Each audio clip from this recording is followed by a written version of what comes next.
Everybody, Zach Evanish here from the STRONGCast podcast at undergroundstrength.tv. And in this episode of the STRONGCast, I interviewed Chad Wesley Smith, who won the Strongman Nationals to earn his pro card. He's a former gym owner. He runs the website jtsstrength.com, Juggernaut Training Systems. Pretty sure this guy is one of the more well-known strength and conditioning figures online. Really has a powerful website presence, and they're doing a lot of seminars, specialty seminars, from weightlifting to strongman to powerlifting. They've really helped, I'd say, bring a resurgence to the raw world of powerlifting. Chad has definitely set some serious records with his raw lifts. And he mentions that during our interview. And we talk about a lot of unique things. We talk about how he started his gym, why he was so motivated to come while still in college, fly out to New Jersey to learn from Joe DeFranco before he even graduated college, knowing that he wanted to be a strength coach. He was only 22 years old. And the difference in that mindset versus the majority of people who are always like, hey, when is this seminar coming to my town and around the street or around the corner from me? Chad talks about the mindset and the attitude required to succeed as a business person, as a coach, as a warehouse gym owner. We talk about the training of high-level athletes, such as what he did along with the thinker James Smith to prepare guys for their combine and their football pro day. We talk about his favorite book, life lessons that he's learned since being in business, how he went about and started his business, how he trained new athletes, and what they did as far as the differences between general physical preparation and general specific, as well as SPP. Real unique stuff. And I'm opening up this STRONGCast with a very cool question, one of my favorites. And I'm pulling these questions from Twitter, from Facebook, YouTube, but this question's from David Gilliland, and he says, how do you train total beginners, and how would you start to train people that have been brainwashed by bodybuilding magazines? So, hey, I was there. I've been brainwashed by the bodybuilding magazines, and not all of it was bad, because one of the pluses that I picked up from the bodybuilding magazines was their emphasis on technique. So I understood and learned how to use proper technique on most things, not all things. So that was certainly a plus. But when people are coming in, it's just like a strength coach in a college program or even in a pro setting.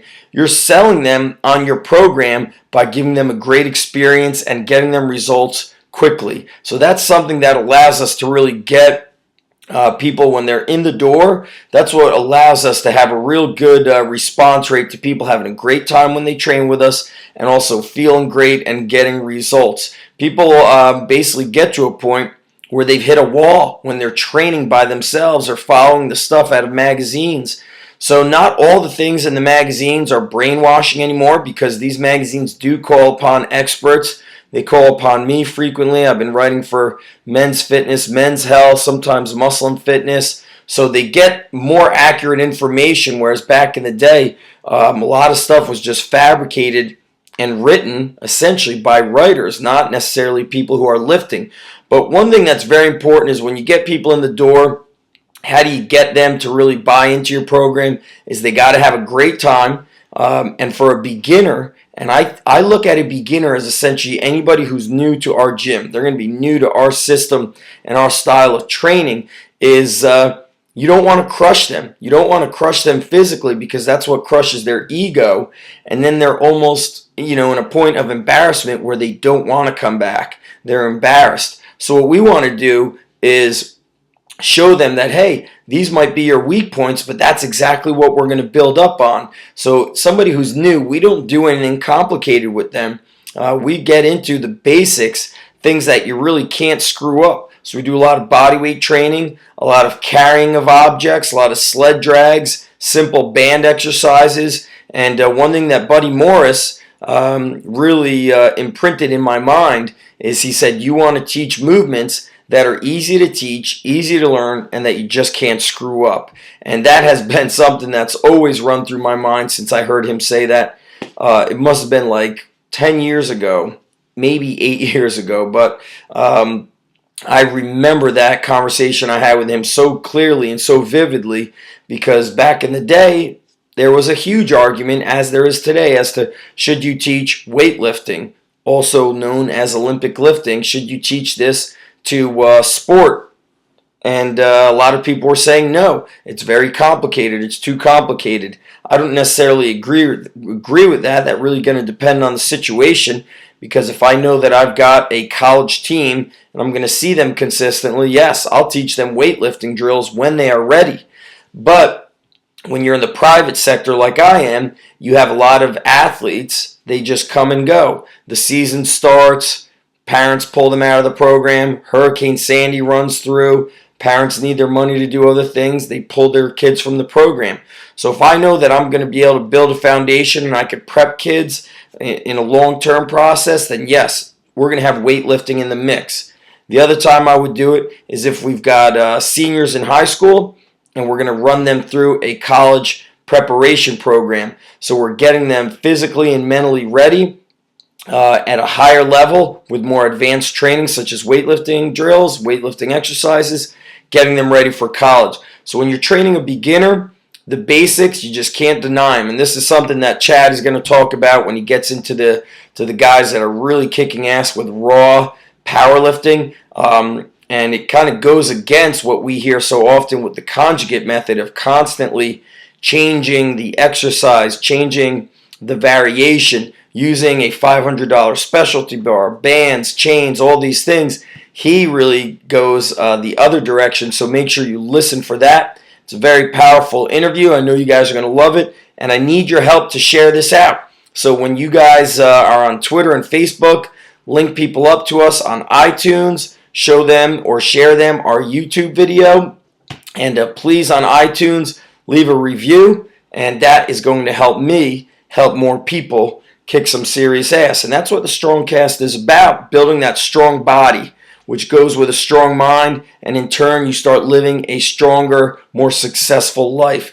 And the iron, without a doubt, has saved my life, and it could save the life of many others. So I really want to get this message out there, and I appreciate you guys listening. Make sure you hit me up through Twitter at @ZEvanesh or Zach's fan page on Facebook, but Twitter's certainly the easiest. Send me any questions you've got, and I'm excited to answer them. And hopefully I'll see some of you in San Diego for the Underground Strength Coach Cert, as well as in Florida at Elliot Hulse's gym for a one-day intensive cert. All those details are at undergroundstrength.org. All right, guys, enjoy this interview with my boy, Chad Smith from California. And that's it, guys. All right, make sure you spread the word. Peace out, you crazy kids. Enjoy. What's happening, you crazy kids? Zach Evanesh here with my boy, Chad Smith from Juggernaut Training Systems. We're here in East Coast Hustle, New Jersey. And Chad is just chilling out on the couch. I told him, you're on California chill mode. And he said, I think I got some hustle. So it's earlier here anyways, bro. It's 8 o'clock here. It's 11 o'clock there. That's right, dude. I've been up. I've been crushing it. And you're out there doing the hustle thing. So let's, first of all, if you want to find out more about Chad, and we'll link all this up on the blog, go to jtsstrength.com, Juggernaut Training System Strength.com. You could check out my articles. There's various videos, articles, powerlifters, performance coaches, weightlifters, men, women. Great website, and also a lot of information on the Facebook page. And Chad's also easy to connect with through Twitter. So really good stuff. And Chad actually just stopped by. What day was that? Wednesday? It was Monday. It was Monday. It's all blur to me. Yeah. It's all blur. Chad was out here on the East Coast, stopped by at Joe D's place, stopped by a little bit at my place. And so we're just going to talk life and lifting like we always do. Now, you're a young guy. You're in your 20s. How old are you? 27. 27. You're just before, a young Before kid. we go on, too, I got to say that the trip, New Jersey on Monday, is a very invigorating trip for me as an athlete, as a coach, as a businessman, because, and I know it makes you feel old when I talk about this, but you know, you and Joe were like far and away the two biggest inspirations for me. You know, a guy when I was in my late teens, early 20s, wanting to train hard, wanting to learn how to do it right, and then wanting to get into the business of training people. I remember 5.5 years ago is the first time I went to DeFranco's, and I made this YouTube video, and it's probably I reposted it the other day, and I bet there's a lot of people that watched it and thought like, oh hey, I remember watching that. It's the same guy.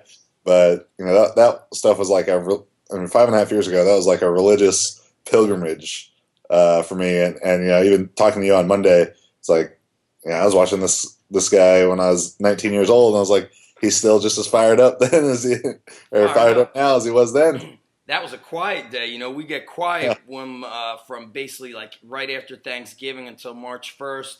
All those wrestlers are in season. But I love that, you brought up the fact that you traveled to New Jersey. It's like a 5-6 hour flight from California. This was 5-6 years ago, so you're fresh out of college. And still in college at the time. Still in college. Aspiring strength coach, Division One. What school did you go to? I went to Cal, Berkeley, which was my Division One, but at the time I was at Concordia, which is a very small NAIA school. And you were a thrower, shot putter. Yeah, the national champion in the NAIA. Yep, love it.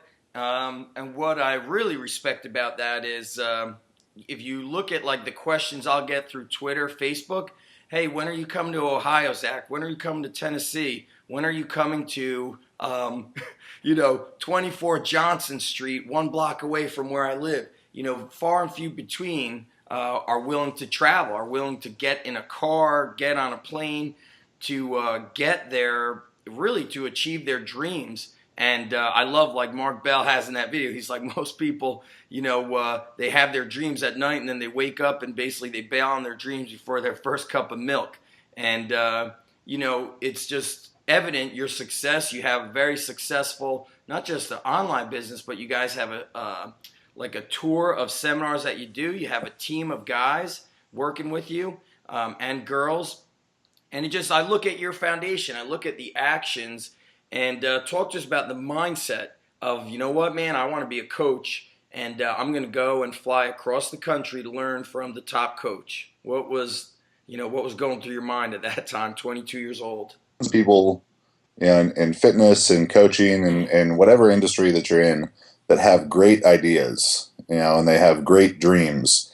And dreams and ideas don't mean shit without, execution, without creating a real plan. And whether your dream and aspiration is put 50 pounds on my bench press, if you don't create a plan for that, it's not going to happen. If your plan is to become a coach and open a gym and do this online stuff and write books and do videos and everything, and you don't have a plan, it's worthless. So you got to create that plan, and then the part that takes that really matters is executing that plan. Having the balls, to take a risk and go and do it. When I opened Juggernaut for a little bit over 4 years ago, we got into a big place, which we'll probably talk about later. Maybe wasn't the smartest deal, but opened with 0 clients. I started writing that business plan 2 weeks out of college, and sold the business plan, sold an investor on it. Got 6 weeks after I graduated college. So June 1st, start writing the business plan. July 1st, get an investment. August 1st, get the keys to a warehouse. September 1st, open for business. Extremely rapid process, and as someone who's gone through that, I'm sure you can appreciate it. Now, I was 22, just turned 23 years old with a degree in history, because I originally wanted to coach high school. I'd been coaching high school and wanted to coach high school and coach high school football and track and teach history. And then I just really thought, well, let's give this a shot. Let's go for it. And if it doesn't work, then I go back and teach history and coach high school football. But I was making business decisions with no business background. I was guessing. Sometimes that's the best. Like, you're more gutsy and you don't overanalyze and overthink. When you talk to people that maybe have too much knowledge, almost like training, you have too much knowledge, and then you're just kind of like stuck, like overthinking everything. Whereas you were just like, plan it, act on it, execution, and just let's friggin' make this shit happen. Yeah, Nate Winkler, who I started Juggernaut with, and it still does a lot of the behind the scenes stuff and on the website and all that. Yeah, he had more business background than I did, but neither of us, we thought we were making a plan. We made what we considered to be a plan, Right. which now what was 4 the years plan? What was like the gist of the plan? I want to hear this. I don't even know. I don't even know, because what we thought was a plan then, I now realize we're just at, if I call them guesses, I'm being nice. You guys, I kind of like picture that you guys were like, yo, meet me at Starbucks, and then you have like this notepad with some like drawings on it, and you push it to him, kind of like two mobsters meeting, and then 5 minutes in, you're high-fiving each other, and you're like, we're gonna fucking kill this shit, and Nate's like, Yeah. yes.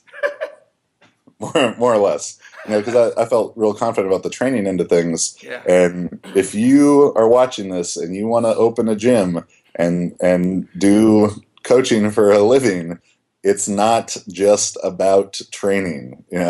Maybe it's 50-50. Like, you gotta take care of the business end of things, because you could be the best coach in the world, but if you can't manage some books and do a little bit of marketing to actually get people in the door to coach, no one's ever going to know that you're a good coach, because you're not going to have anyone to coach, and they're going to be out of business. Yeah. So, whether it's you going out learning yourself about business stuff, or seeking out an outsider who that's their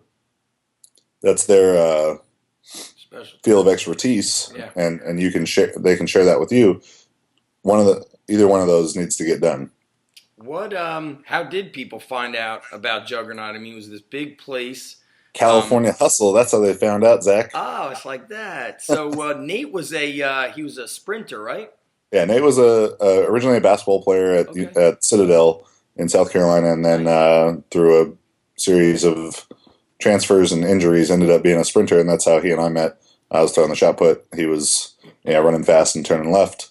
So it was a good mix too, because even though I feel very confident in speed training and coaching all those, people tend to not want to learn how to run fast and jump high from a guy's 6'1", 300 pounds. Right. So I had yeah. So Nate, I was actually doing more of the speed coaching than he was, but he would kind of sell that.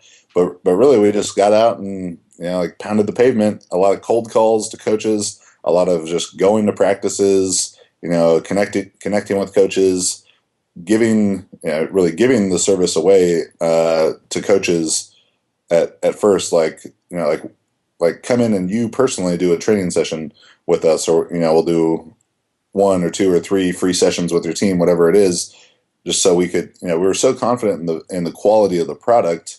We just need to get it in front of people, Yeah. So we had time then, so we were just like, let's train some people, let them see how good it is, and then they're gonna stick with it from there. And for the most part, that held to be very true. Right. I mean, I still look at a lot of your videos from when you owned the gym. Great stuff, a lot of instructional stuff. You guys did a lot of unique things. I mean, you were really cutting edge. I mean, it was a very all-inclusive. You were doing, I mean, people would probably call it sport-specific, but you guys were doing. I think I saw guys like running agility drills, catching passes in the gym, a lot of unique jump training. But it wasn't like, but it was all at the right timing. So you obviously had a great training plan. How did you guys get, talk to us about somebody comes to your gym. What was the quote-unquote system like? Was there an assessment? Was it just, hey, this is how we start doing it? Does everybody go on the same program? It's interesting to hear that some people, some coaches, and even, I hear it from parents and kids, they say, hey, my daughter was at this gym and she was doing exactly the same workout as the boy in that group. Whereas you look at our gym, everybody's doing something according to their weak points. There could be like 3-4 different programs going on. Talk to us about like how things were organized at Juggernaut. Yeah, as far as the assessment process, we kind of had a unique battery of tests for every sport that came in. Just a different lifts, jumps, throws, conditioning tests, and everyone's schedule was different. We had some guys training 4 or 5 times a week, some people 2, 3 times a week. So obviously that's going to make adjustments. But I think if you were to look at the training of most team sport athletes, and our big sports that we dealt with the most are football, which is still what I really deal with by far the most. But football, basketball, soccer, water polo, and girls volleyball. You guys probably don't even know what water polo is out there in New Jersey, but water polo is a big deal here in Orange County. They call water polo like underwater combat specialists. Like it's like a fight in the water, I heard. It gets intense for sure. So those were the sports we dealt with the most, and in all those sports, and Brazilian Jiu-Jitsu is one that I personally dealt with quite a bit. And I'm sure we'll talk about that. But all those sports have some overlap of skills that of physical traits that they need to improve, whether that's strength, maximal strength, explosive strength, different energy systems. So if you're looking at that as kind of like a Venn diagram, with football over here and soccer over here, there's going to be some overlap of skills. So of course, parts of the program are going to look very similar, and especially, I think the lifting, which is really more the general part. Lifting is GPP for the athlete. Buddy Morris always says the lifting part is more general. Where we were making bigger changes in their programming is within their running plan, their running programs, and the energy system training. And I think that's where a lot of coaches are missing the boat. As long as they're not trying to reinvent the wheel in the weight room, with just outlandish set rep schemes and really novel exercises for the sake of being novel. I think most people are whether you want to do 5x5 or 5-through-1, Juggernaut method, cube method, West Side, whatever it is, as long as you're not going wild with that stuff, most athletes are going to get stronger in the muscles they need to get stronger in. But it's the running programs where I think people are really missing the boat, whether it's never doing any real speed training, like full recovery, alactic power work. It's doing lactic-based conditioning for sports that are alactic. It's doing improperly programmed aerobic work, and then doing those things in the wrong proportions depending on the sport. That's where I think we really were able to set ourselves apart by actually looking, at the sport of football, let's say, and we're like, all right, you're doing 3 to 7 seconds of work interspersed by these kind of rest intervals. Your work periods look like this depending on your position, and actually specifically addressing those rather than this bullshit you see of strength coaches having football guys do these long shuttle drills or like agility drills that are really like lactic based endurance tests. There's a prominent guy who'd been in business since I was in junior high here in Orange County. I remember seeing these videos of him, and he was saying that they're doing this agility circuit. Well, the agility circuit was as intense as possible for about 50 seconds, 50 seconds of work. Well, maybe if a football play ever lasts 50 seconds, but that's 10 plays put together. So you see, this guy starts out looking good, and by the end of the drill, they're just falling all over themselves, reinforcing bad mechanics, getting slower, not getting faster. But it's like, that drill was so hard, or he puked at the end of it. It's like that must have been a great workout, and that's just, overly simplistic thinking. Right. I know what you're, I see it also. I'm next to a gym, and I've watched the football players jog laps around the gym, like endless laps, super, super slow. And you're right. I'm always shocked when people don't get it. What about, when you guys recently came out with a very inclusive football program, and I know you worked with guys prepping them for combine. Talk to us about the details. I know when we were chatting in South Carolina, you said you even take care of their nutrition. You really kind of look at the big picture. So just talk to us about some critical things for people that are training higher level athletes. They're a high level skill work, but I don't know what kind of level they are as far as strength conditioning, physical performance. So talk to us about prepping these high level football guys for combines. What are some things that maybe we wouldn't assume were happening actually are happening?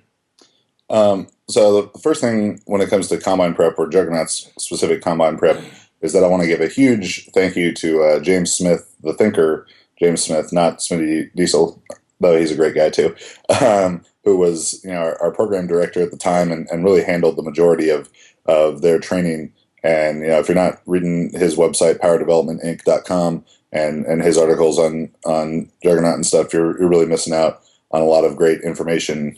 It's a dense read, and you're going to have to read it a couple times, but certainly worth the time.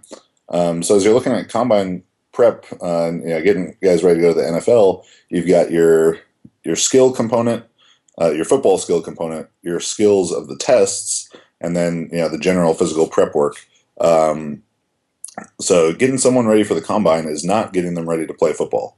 And as you look at combine and pro day preparation together, it's a little bit different because the pro day, they'll get more positional drills than they will at the combine.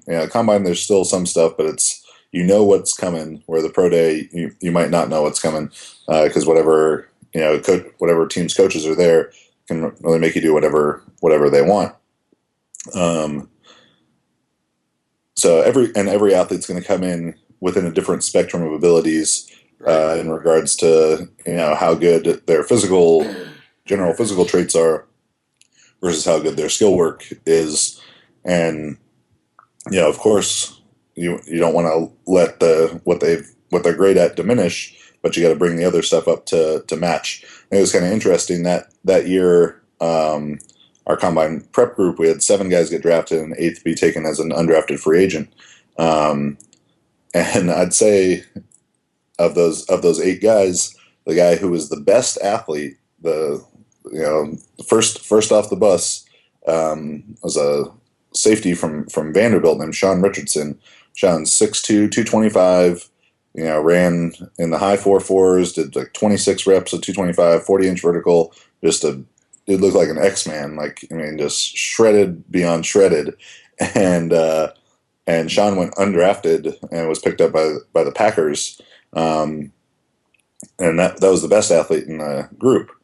And then on the other end of the spectrum, really I think the least impressive physical guy was a dude named Shea McClellan, number 99 for the Bears, plays defensive end.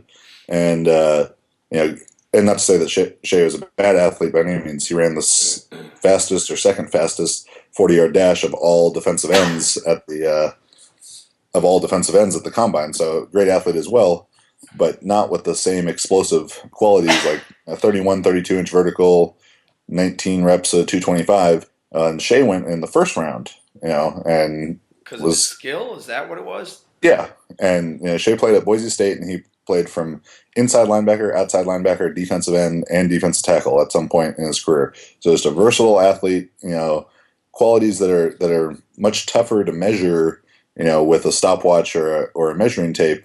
As far as how do you react to plays? How do you react to a visual and make those reads? Because even you look at a guy like Jerry Rice. Jerry Rice is not someone who is known to be this fast player. Wes Welker as well. Wes Welker was like a 4.6 40 guy. Well, Wes Welker and a 4.5 shuttle guy. Pretty unimpressive numbers for a dude who plays like the quickest guy in the NFL. Is he knows exactly where he's going, and he has the tactical skills to make up for the lack of physical skills.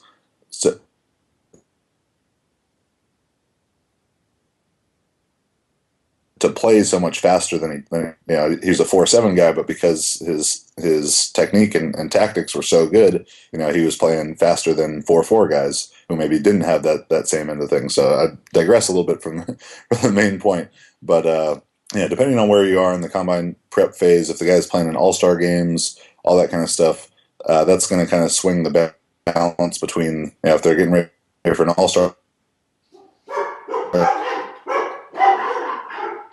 game, they got to do more work with their position. Senior Bowl, Shrine game, East West, whatever game it may be. Then the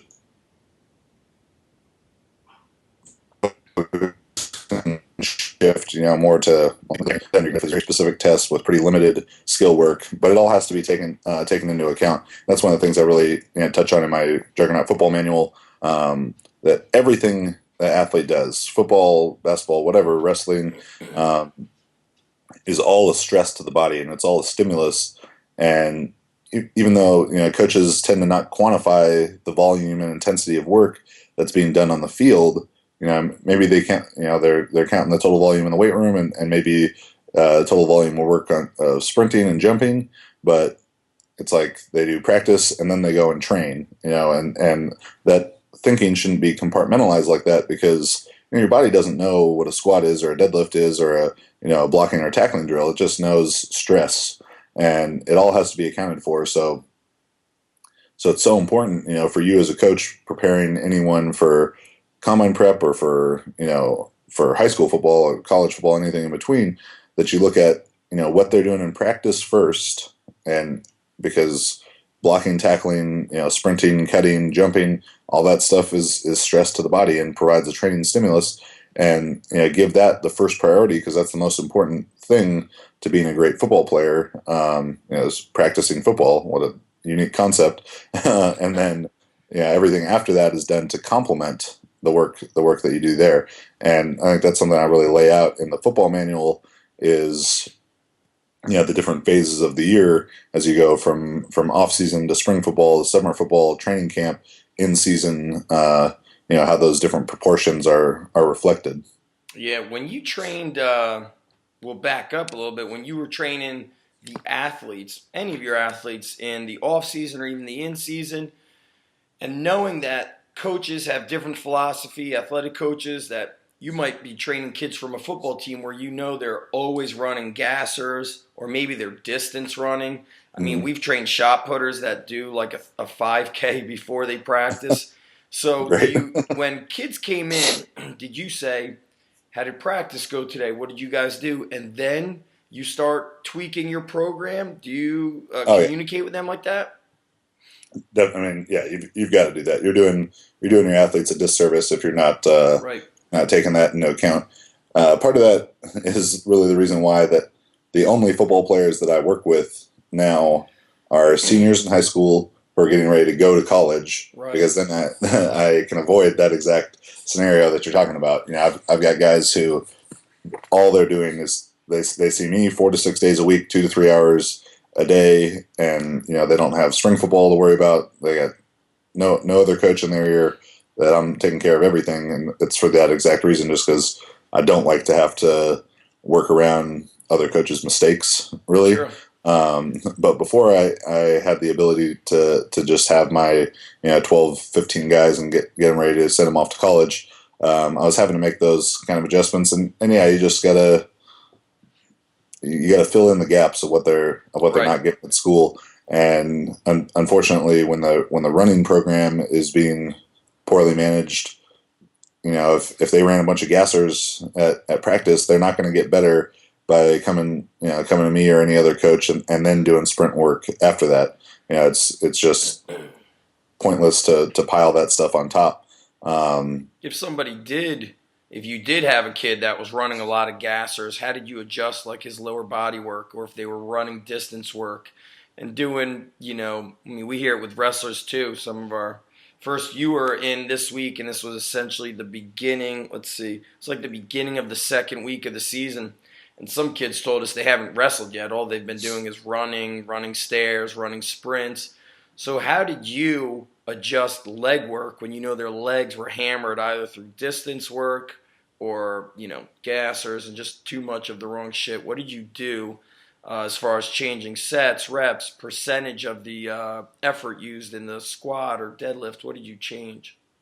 Well, the first thing you want to look at, you don't want to compound the stress on them. So, if they've already done a lot of running or whatever, and you had, like, let's say jumping planned in it, that jumping is going to be more stressful to the lower body joints. So we don't want to compound that stress. So we want to make, as a change to it, but still get a similar stimulus. So that could be, a banded kettlebell swing. That could be, Olympic lifting variations, just pulls, whatever it may be, to still get that explosive strength. Medicine ball throws are really my big one there. And then otherwise you just kind of got to play it by ear, and you got to give the athlete, you got to trust your athletes, and this will be different in every situation, how much trust you can really put in them. But, trust your athletes to know their body. Even though the box squat I don't like as a lift for developing the squat for a power lifter, I really like it for athletes because it doesn't make them as sore. It's less stressful to the body. So if you were going to back squat, maybe now you box squat. Front squat's a really good option there because you can get like a hard front squat workout by using less weight than you would in a back squat workout or a box squat workout, and it'll still get in the athlete's head like, oh, this was a hard workout, but ultimately it's not actually as stressful to their body because it's just not as much. It's not as much weight. Even let's say 275 in the front squat is 80% of the lifter's max, and 300 in the back squat is 70% of the lifter's max. That 300, even though it's 70%, would still be more stressful to the body because it's just ultimately more weight. So I think making adjustments like that in the exercise selection will be a good thing.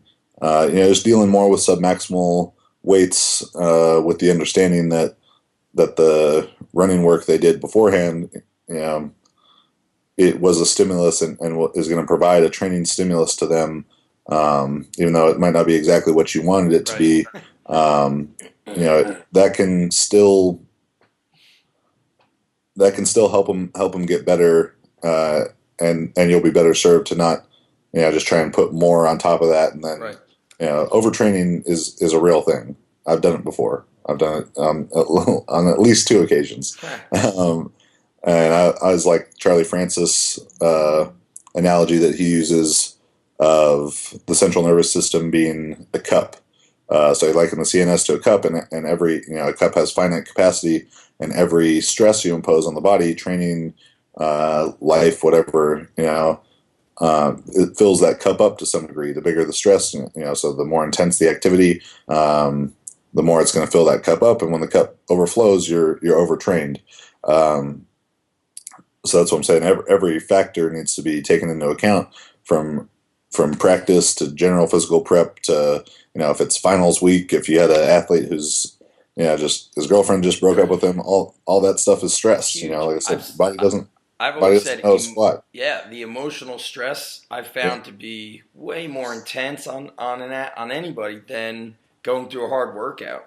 Yeah, and I never gave that kind of stuff the credit it was due, because I really never experienced it and had it had an effect on my training.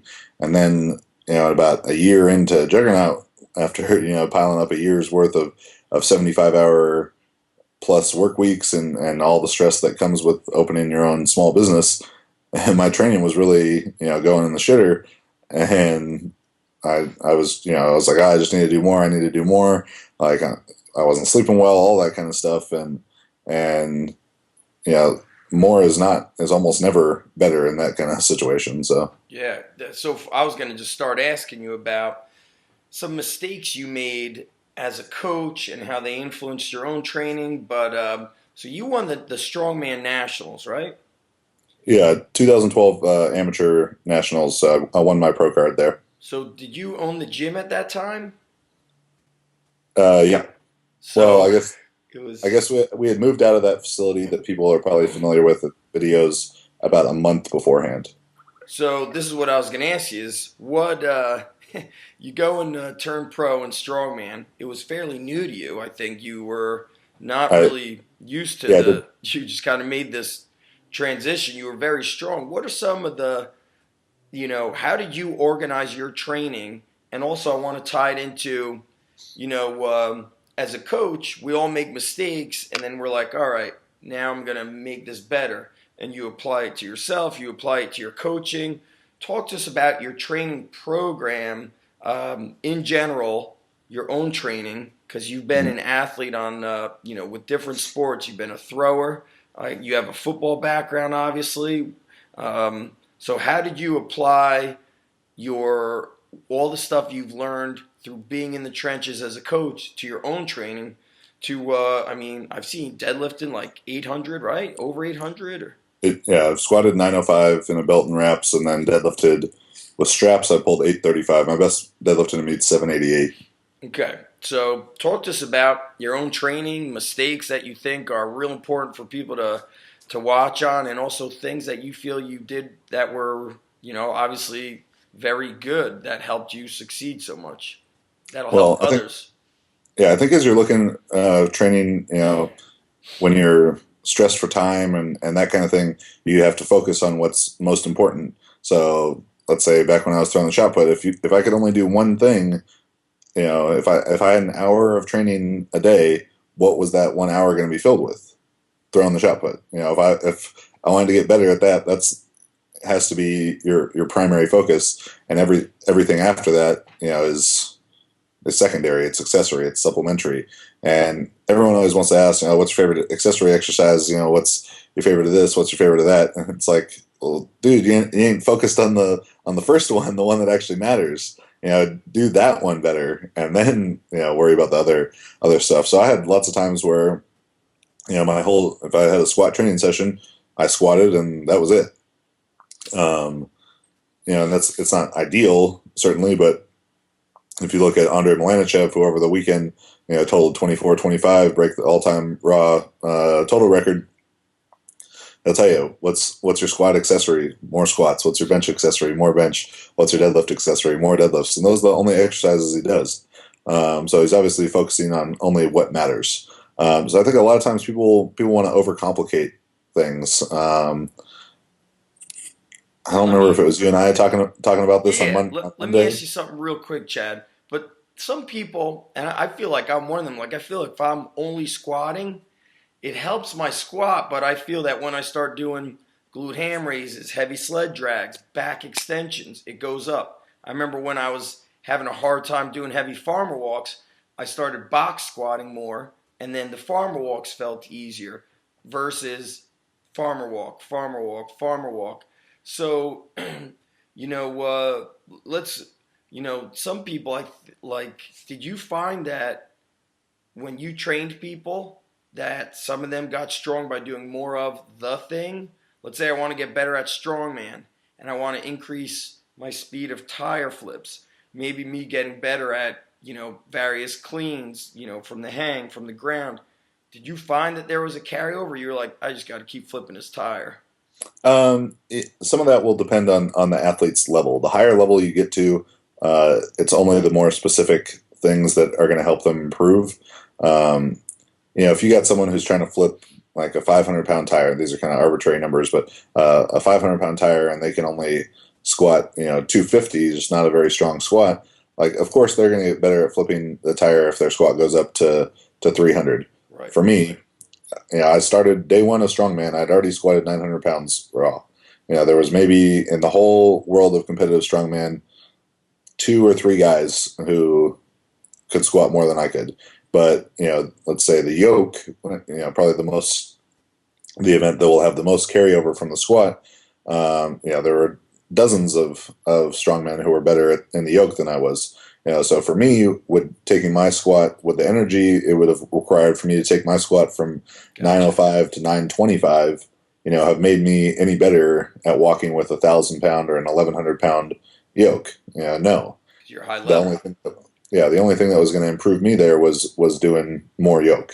So the higher level of qualification you get in any exercise, or any event, it's going to be only the most specific stuff that carries over. And as you look at the big picture of training, which is a multi-year, multi-decade process, you want to move in general from general to specific.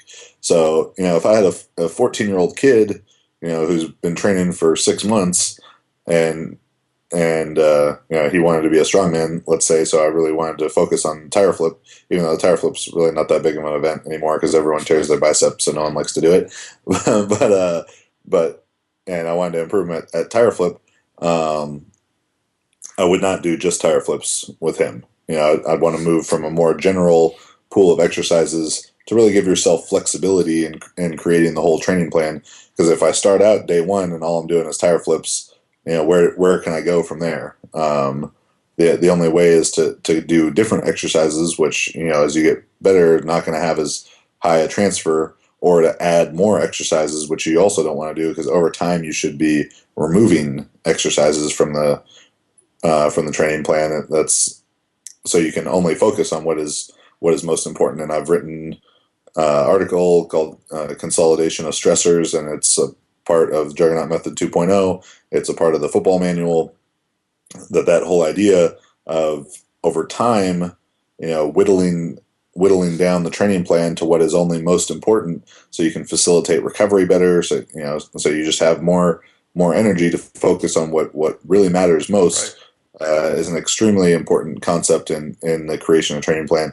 I've done one of my seminar presentations and a webinar I've got on Juggernaut. It's called 4 Pillars of Great Programming, and Consolidation of Stressors is one of those 4 things that I think, whether you're writing a program for powerlifting, for strongman, for Olympic lifting, for CrossFit, for football, MMA, basketball, water polo, whatever it is, these 4 things will hold true. And that's, focusing on sport practice. And for powerlifters, sport practice is squat, bench, and deadlift. The competition variations, and I think people lose sight of that. It's focusing on specific, exercises with the highest transfer of training, so the most dynamic correspondence, and specific exercises that are going to carry over the most, give you the most, bang for your buck. It's addressing your weak points, and it's consolidating stressors. So that was a long answer to a question I don't remember what it was. You're just saying as you advance, you've got to make everything that much more optimal, so you're not taking away from the main thing. Like I look at, we train so many wrestlers, and I'm always like, holy crap, these kids are in high school.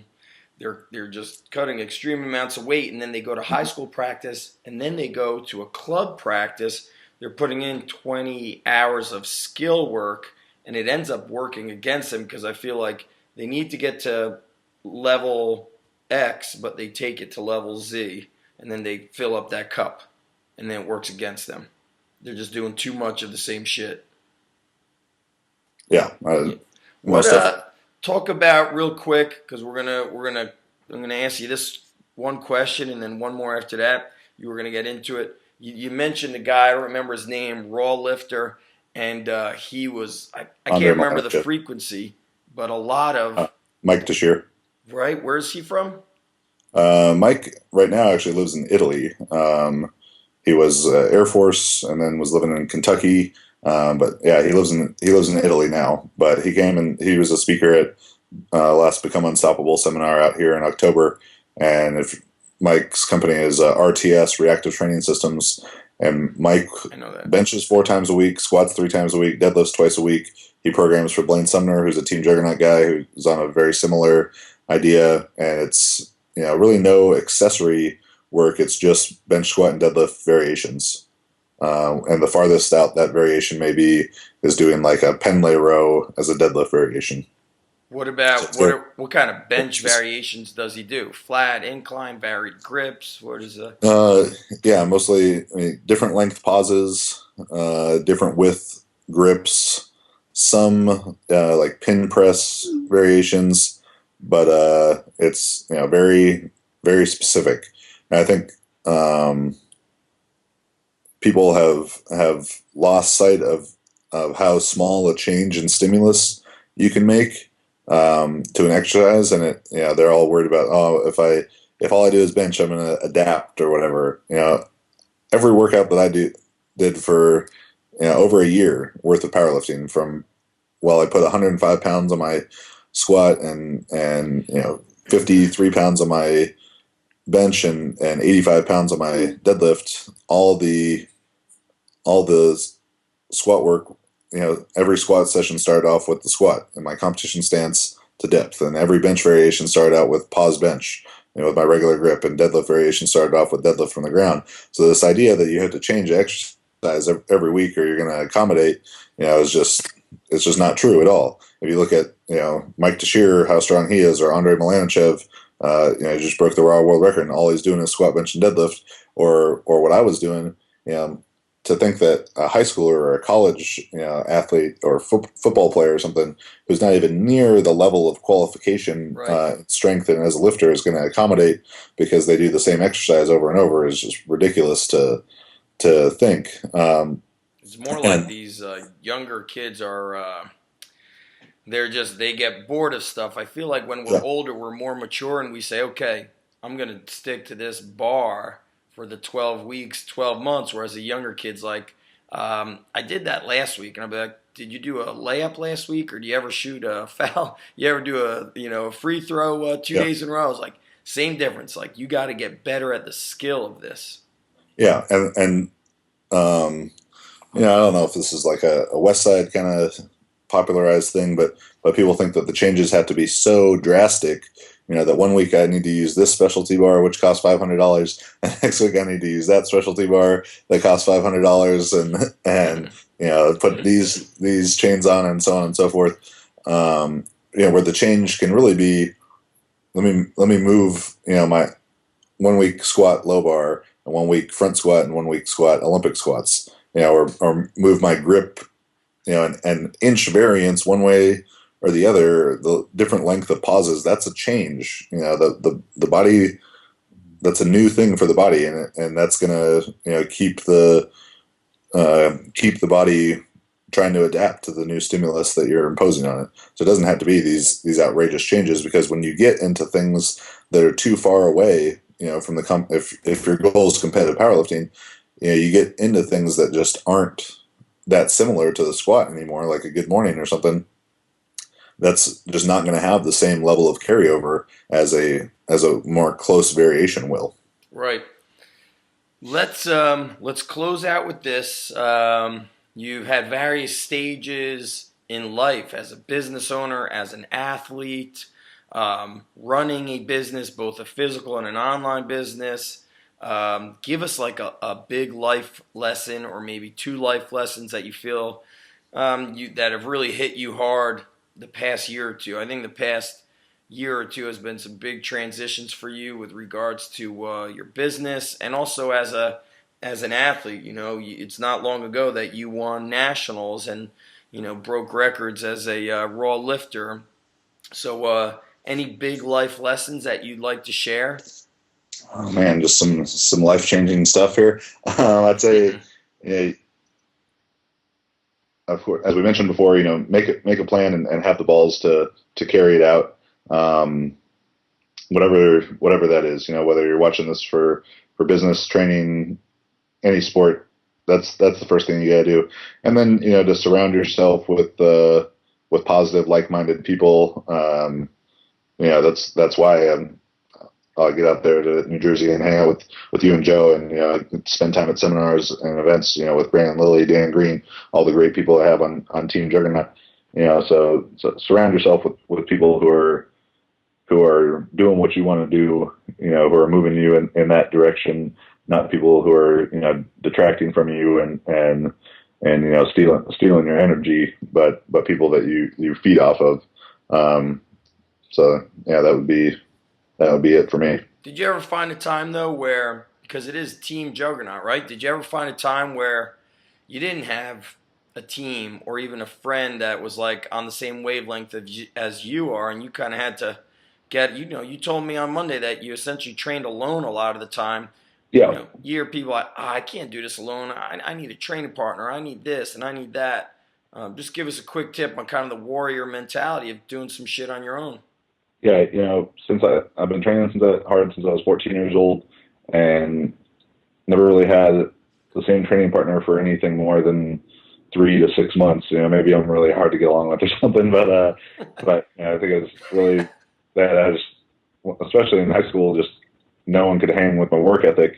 And if you have to be reliant upon anything outside of you, whether that's whether that's a training partner to motivate you, or you need this song on, this song playing for you to hit a PR, or you need to be in this kind of, like hardcore gym or whatever. That stuff is weak. It's just gonna, it's very temporal. You have to find that motivation inside of yourself, because you might be at a meet and they won't let you play the song unless you want, or training partner, you just can't necessarily. I don't want to say you can't trust other people, but you can't be reliant upon anything outside of yourself to get it done. So if that means training by yourself and motivating yourself every day, then so be it. I train by myself to squat 905 raw. I train by myself for the most part to win strongman nationals and become a pro.